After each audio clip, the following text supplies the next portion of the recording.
Hello and welcome to 360 Degrees. The highest court in Germany, the Constitutional Court, has passed a landmark ruling relating to the topic under scrutiny here, the European Stability Mechanism, or ESM. The court ruled it didn't contravene the German constitution, removing a hefty obstacle to German ratification of the treaty.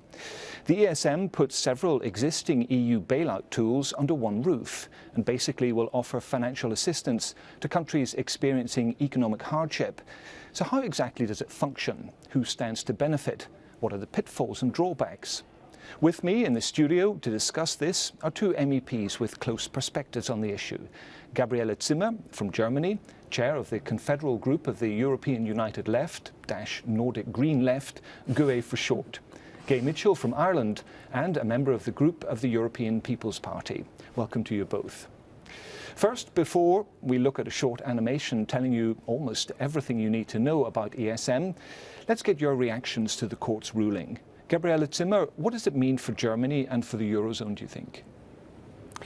For Germany, it means that we have to support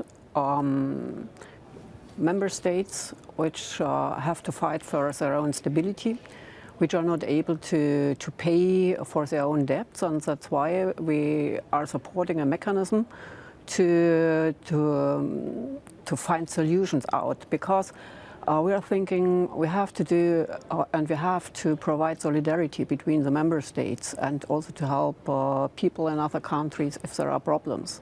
But we have also to find solutions on a democratical way, and that's why we had the decision today from the conventional court was very interesting and very important because it's necessary that the national parliament also is able to decide about the amount of the liability of Germany and the European Stability Mechanism.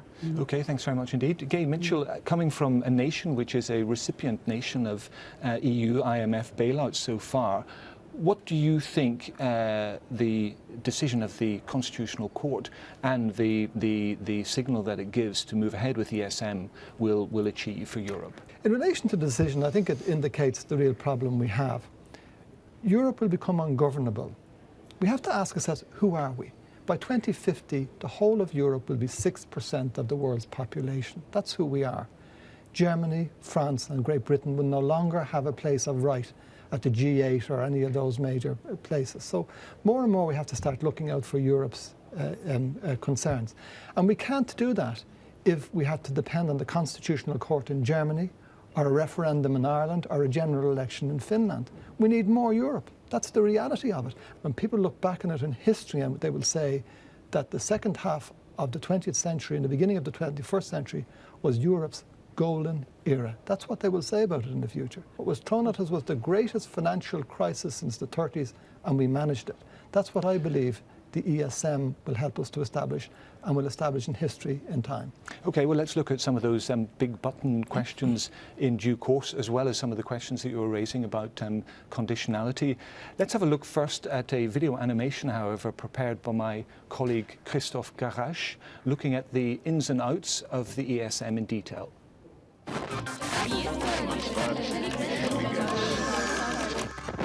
Hei, mun nimi on Saara. Mä olisin kysynyt seuraavaa asiaa. Me kaikki joudutaan maksaa siitä, että meidän yhteisvaluutta euro säästyisi. Ja mä haluaisin tietää, että miten me voidaan varmistaa se, että nämä rahat ei valu Kankkulan kaivoon. On l'a bien vu avec la crise de la dette grecque, c'est toute la zone euro qui a fini par être ébranlée. Or, la fin de l'euro représente un risque incalculable et pour éviter la faillite, il faut donc stabiliser la zone euro. À côté de la politique monétaire menée par la Banque centrale européenne et après avoir renforcé le pacte de stabilité budgétaire, la solution proposée s'appelle le MES, le mécanisme européen de stabilité. Son rôle, accorder des prêts aux pays en difficulté avec ou sans l'aide du Fonds monétaire international.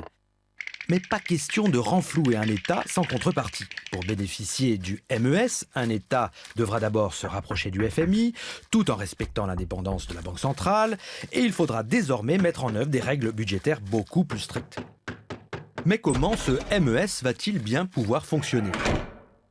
Le MES représentera les 17 pays membres de la zone euro. À sa tête sera nommé un directeur général La Commission européenne et la Banque centrale européenne pourront devenir observateurs si elles le souhaitent.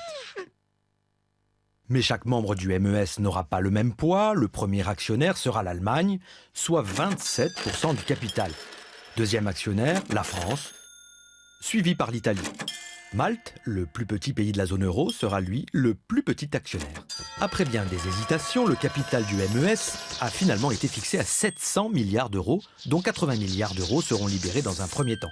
Ce sont les États qui financeront directement le MES. Cet argent servira de garantie pour lever d'autres capitaux. Ces capitaux pourront alors être mis à disposition d'un État en difficulté, moyennant intérêt. Mais pas question d'aider un malade qui refuse de se soigner. À la demande expresse de l'Allemagne, toute aide financière sera soumise à une stricte conditionnalité. La zone euro interviendra si le pays en difficulté a demandé de l'aide au FMI et s'il s'engage à réformer son pays. Évidemment, si le pays aidé ne respecte pas ses obligations, il devra payer une amende, en plus de sa participation au MES, et naturellement, il ne pourra plus recevoir d'aide. Mais qui contrôlera les activités du mécanisme européen de stabilité ? Les eurodéputés l'ont vivement regretté, mais ni le Parlement européen, ni les parlements nationaux n'auront leur mot à dire. Ils seront tenus informés des décisions prises par le MES, mais ne pourront pas s'y opposer. La surveillance du MES sera quand même confiée à des auditeurs internes et externes nommés par le MES. Ces contrôleurs auront tout pouvoir pour examiner les comptes du MES et pour obtenir toute information sur ses opérations. Et en cas de conflit entre les membres du mécanisme de stabilité, c'est la Cour de justice de l'Union qui aura le dernier mot. Eat your heart out, Pixar. Gabriele Zimmer, can I ask you first of all, do you think that this is the right tool for resolving the Eurozone crisis and also for generating growth? I mean, there's so much austerity or control over budget attached to it in the future. First of all, I think there is a mistake in the construction of all these new instruments we have. I want to say, yes, we have to do that the European Union has a future. But we have to do more that the European Union, that the people in the European Union have also perspective, that nobody has to live in poverty and in social exclusion. But in the last years, poverty was rising, and under the conditionality of the different measures, or perhaps the memorandum in Greece, the poverty was rising. And we have a situation that a lot of people in Spain, in Italy, and also in Greece are protesting against these conditions. And we are losing the trust of these people. And for that, we have to correct. We have to correct the aim, the methods, and the conditions of these instruments. I think it's not good if the national parliaments and especially also the European Parliament are not allowed to participate in the discussion about it and also in the control of the functioning and the mechanism created by the European institutions, especially by the chiefs of the governments.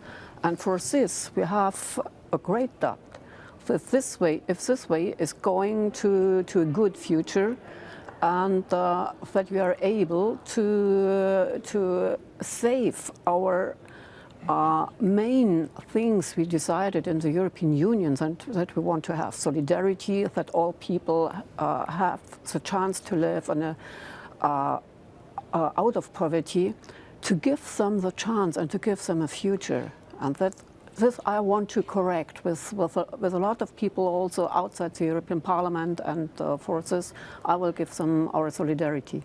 Gay Mitchell, with your experience in Ireland, do you think that this is the right tool? Is it a better tool than the package that Ireland received? Can I say, first of all, that in our case we probably won't have to go to the ESM because it's there. Because the markets will see, well, Ireland can get this money at a reasonable percentage rate. So it would be the difference, from our point of view, to go into a credit union rather than a loan shark. And so the fact that it's there means we won't have to go to it, probably. That's the first thing. Secondly, I don't think we should expect everything from this. Take Ireland's case. We joined the European Union in 1973. Our per capita income when we joined the then Union of 9, this was before the Central Eastern European countries were in, our per capita income was 56% or thereabouts of the average income at that stage. We caught up with Europe and exceeded 100%. How did we do that? Through structural funds and cohesion funds. Where did they come from? They came from the EU's budget. What are we doing at present? We're restricting the EU's budget. This is what we're talking about ourselves now for the next 7 years.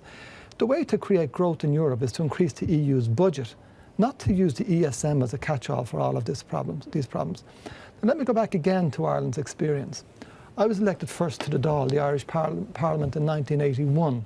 And I was elected 3 times in 18 months because we couldn't get a majority in the Dáil to put through our budget. From 82 to 87, Gareth Fitzgerald tried to bring the public finances under control. In 87, the minority Fianna Fáil government, supported by my party in opposition, Fine Gael, did what they wouldn't let us do when we were in government. And what followed? The Celtic Tiger years followed. In other words, we had to prune the bush to make it grow. And then we blew it. Some of it, incidentally, with the assistance of Europe. A lot of German money was invested in Ireland and pushed into banks in Ireland. Next time out, because we have the ESM, I believe Ireland has not seen its best days yet. When we restore confidence, which we are doing, there was, for example, a 30% increase in foreign direct investment in Ireland last year, second only to the Netherlands. As we restore confidence and jobs come back, in the future, we will not be able to spend money like drunken sailors. We will have to manage it within the confines of this agreement. And incidentally, so will everybody else. Who are the countries that broke it and got away with it? Germany broke it and got away with it. France broke it and got away with it. The Netherlands broke it and got away with it. In the future, because of the ESM, if they do that, we, small Ireland or Cyprus or somebody else, can say, no, we're going to the European Court because you have to abide by the rules the same as us. And this is what I think is beneficial by the ESM. And briefly, do you think that the pattern that you're describing, the model that you're describing, which is after austerity, after economic pain or catastrophe, there will be a period of economic flourishing? Do you think the other countries which are weak within the European Union, who have weak economies, will be able to follow that model? Let's not be using words like catastrophe. Let's get this straight. First of all, there's enough to go around in Europe. I agree with the issue of solidarity. There's enough to go around if we share it out. You want to talk about catastrophe? Go to Africa and see the fact that there are 23,000 children dying every single day. We shouldn't talk ourselves into a crisis. We need to get ourselves reorganised, to learn from the mistakes we've made, and to run our homes the way usually housewives and sometimes house husbands run their homes. In my belief, no good mother or father running their own house would have run their house the way we ran some of our budgets. And that has to change. And some of the problems in Greece, we do need to have solidarity with Greece. Some of those problems will be solved by assistance from the European Union, and some of them will be solved by the Greek people taking some difficult decisions themselves. But we should not favour politicians who tell us what we want to hear. You wouldn't send your children to school to a teacher who does that. You wouldn't buy the advice of an accountant who does that. You wouldn't go to a doctor who tells you to do that. It's time we listen to politicians who tell us what will work and have a plan, not people who don't have any plan. If there's a better plan than this, let's see it. Gabriele Zimmer, very briefly, where next for Germany? Because it's sort of on a knife edge, isn't it? There's very little public support for opening up its wallet. The majority of German people didn't want the Constitutional Court to accept ESM, and yet it'll go ahead now. How do German politicians deal with this contradiction? I think we have a great responsibility. The leaders of all political parties in Germany have this responsibility to inform the people and the public in Germany about the real reasons for the crisis in the most affected member states. We have also to inform what are the conditions for these countries to get money from Germany, from other countries, about the ESM or other mechanism, and what they have to do. And that we get the feeling we need reforms, yes. We need new mechanism. Yes, we have to restrict the financial markets. We have to restrict speculations. We have to think about that not only the banks will be saved, that the most of our money is going to help directly the people. This is the main problem the people have. They are saying on the streets, yes, if we have to pay for other countries, the money is going to the banks.